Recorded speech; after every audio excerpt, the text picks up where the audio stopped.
Hi, this is Souzzann Zink with a Mothering Minute, and I'm going to tell you a story of a really difficult time in my life. My mother had a medical emergency. We really didn't know what was going on except that they suspected some kind of a neurological problem, and so she was whisked off to the hospital in another state, and I was whisked off to my aunt's home to live for 6 weeks.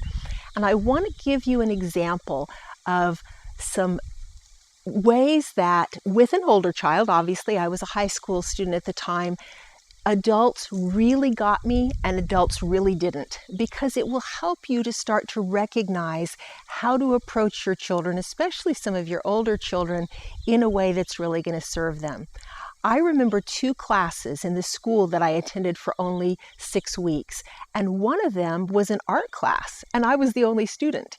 Instead of kind of putting me into the regular class because of the art program that I'd been in my regular high school, they put me with this art teacher who was wonderful. He taught me how to prepare a canvas and do a complete piece of artwork that I later gave to a good friend of mine, and it served me so well. It distracted me from what I was worried about with my mom and let me just immerse myself in something I loved.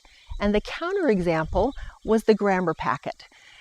I took about 2 weeks to finish 6 weeks worth of grammar work, and then I read for the rest of the 6 weeks, and the 4 weeks at the end was great. But the first 2 weeks was about as far from meeting me where I was or giving me what I needed as possible. I'd learned that grammar in 5th grade, and here I am, a sophomore, just by rote, writing it down. Make sure you're meeting your children where they are. Give them what they need as best you can figure it out in the moment.